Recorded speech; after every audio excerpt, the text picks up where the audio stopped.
Welcome back, everybody. This is a Fox News alert. The U.S. State Department is saying that the U.S., with the help of Israeli government, has helped 27 Americans at this point leave Gaza. They were taken by bus to Amman, Jordan. There are no reports of any injuries. More Americans believed to be still in that region. The U.S. will continue to remove any other Americans who want to leave the area. Meanwhile, Israeli troops and tanks waiting on the Gaza border for orders to invade. Would a ground war signal Israel intends to take back the Palestinian territory from Hamas? Joining us now with some thoughts on all of this, Mark Regev, spokesman for the Israeli Prime Minister Ehud Olmert. He's joining us now live from Tel Aviv. Thank you so much for joining us at this hour.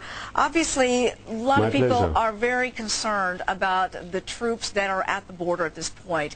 Does this signal that Israel is ready to go in and retake Gaza? You'll understand, and I apologize, that I can't go into operational details. I can say the following. We will keep the pressure up on the Hamas military machine until they understand that it's just not in their interest to keep shooting rockets from Gaza into Israeli civilian communities trying to kill our people. When they understand that, this can all be over tomorrow.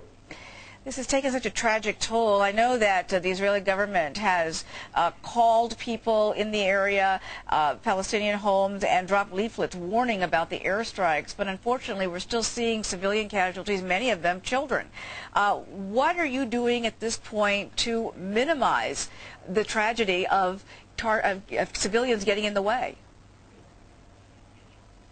We're working very energetically with the international community, first of all, with humanitarian aid for the people of Gaza. We've got truck after truck, convoy after convoy going into Gaza with foodstuffs and medicines. We've evacuated people to our hospitals. The Egyptians evacuated some also to their hospitals. We don't want to see the innocent people of Gaza suffering in this crisis. As far as our combat operations go, we're trying to be as surgical as is humanly possible. We spend a lot of time, as you said quite rightly, leafleting, phone calling, giving people warnings to get out of combat areas. We say to the Palestinians living in Gaza, if you're living adjacent to a Hamas military installation, please move, don't get caught up in the fighting. We've also spent, as the Americans have done, a lot of time and money and investment in precision-guided munitions so we can be as accurate as we can be. We want to hit the enemy, that is Hamas. We don't want to hit innocent people in Gaza. That's not our aim. Earlier today, Condoleezza Rice is saying that the United States, of course, is really pushing for a ceasefire on both sides. How realistic is that at this point? Do you expect any progress on that front? This has to end with a quiet in the south. That is ultimately the goal of our operation. Our whole military action has been defensive in that it is just to protect our civilians in the south, who, as you know, have been living for month after month, year after year, on the incoming end of these rockets launched by Hamas in Gaza. Our sole goal here, our sole goal, is to protect our people in the south. And if that can be guaranteed, if that can be understood, then our operation is over. At this point, Iran is warning Israel not to launch a ground offensive and is threatening to take severe action and saying that Israel will pay the price. How concerned are you about these threats?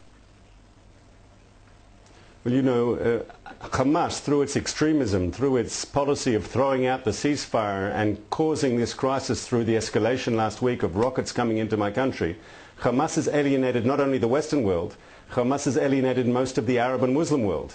The one country that gives Hamas support 100% are the Iranians, who share that extremist, fundamentalist, jihadist agenda of Hamas. And obviously, we're very aware of the Iranian position, and we're following what they're doing closely. The other concern is, of course, Hezbollah in Lebanon, which is another extremist jihadist movement, and we're watching our northern border also very closely. Is there any evidence to suggest that Iran is taking any steps at this point against Israel?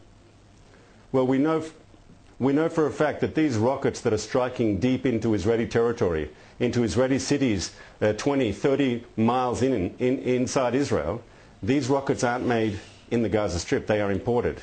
And we believe the Iranians have had a lot to do with getting these sort of missiles, these sort of munitions into the Gaza Strip. They have been funding, they have been arming, they have been training Hamas. That's very clear.